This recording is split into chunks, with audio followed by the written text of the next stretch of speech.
This is my 10th year trading, and I'm not ashamed to admit I still make mistakes too, guys.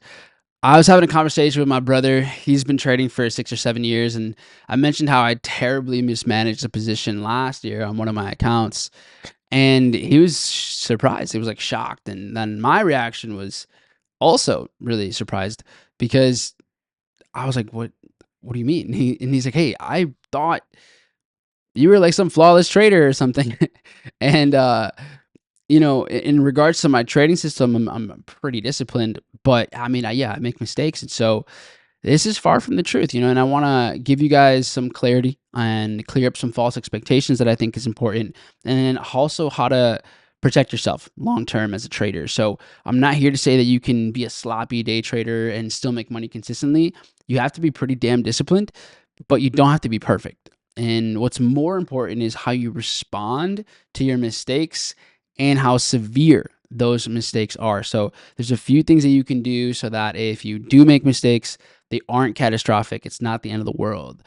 These tips will be under the assumption that you already have a trading system built off of your data and that data is profitable. So there's a few mistakes I can't really afford to make. One, position sizing. Two, stop loss placement. If the size of my positions are calculated accurately and my protective stop is precise, any mistake I make should just have a pretty minimal impact on my account. Obviously, it's not ideal, but it throws off the return just by a little bit. So it's not like the end of the world. However, there's one more thing. There's one more preventative measure that, if applied, this makes it so any human error is super, super small.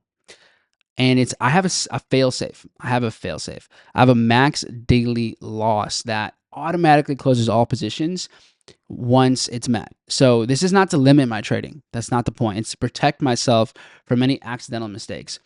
We've all traded the wrong asset by accident, or you fat fingered a position, there's an extra zero in there, or whatever can happen. And so I want to be clear though, I don't believe in limiting your setups. I think you don't know when it's going to happen. You win, you lose in the day. The probabilities are they're going to play out in just a random order, in a random sequence. So the last thing I want to do is stop myself, but I do want to protect myself. So I started doing this after I messed up a NASDAQ position last year on one of my audited accounts. And this happened during the time where MetaTrader started pulling everyone out. A whole bunch of unregulated brokers lost access to MetaTrader. Same thing with like funding platforms and all that good stuff. So all of a sudden, I have like 5 different trading platforms that I have to trade out of. And so, I took one of my positions like normal, but I had to take it everywhere. And with one of them, I remember I entered and then I was like, all right, I'll get back to this real quick. Let me just get in on all these trades. And so yeah, I mean, it just it just so happened that a minute later there was a news event, and yeah, it didn't go my way, and I was using a tight stop. So yeah, that trade became an absolute disaster quick. So what was supposed to be a tight stop, it resulted in like a 15x bigger loss than I had expected. So initially, I was pissed. I was like, what are the chances? And the whole victim mindset comes into play. And it was like, it wasn't that I was unlucky. I know that I don't know what's gonna happen. So I just didn't prioritize responsibly. I wasn't prepared, and I didn't have a plan of action if something like this were to happen. And that's what led to thinking about ways in which I can protect my capital, ways in which I'm ready for a worst case scenario. So this isn't about replacing a stop loss. It's about and not being reckless. It's about mitigating a disaster. So it's not a disaster. It's all right, small loss still.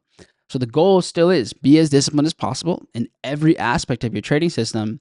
And yeah, so I still make mistakes as a trader, and when they happen, I take time. I dig into them, and I don't run away from them. Okay, why did this happen? What could I have done differently? What's the root of the lack of discipline or the carelessness? So yeah, position yourself so that your mistakes, they don't take you out. See how much more you're likely to dive into yourself and self-correct if you do have these in the right place. And the biggest asset to the health of your trading, it's going to be the preventative measures. It's going to be your levels of preparation and your willingness to make corrections. So let's crush this week, guys. One trade at a time. Go through the motions properly, right? Go through your trading process how you're supposed to. And that's how you're going to end up having a lot better results. So if you enjoyed this video, subscribe, hit that like button, and share it with someone that you think can get some value out of this. I'll see you guys whether on my live streams or I'll see you on the next upload. Take care, guys. Peace out.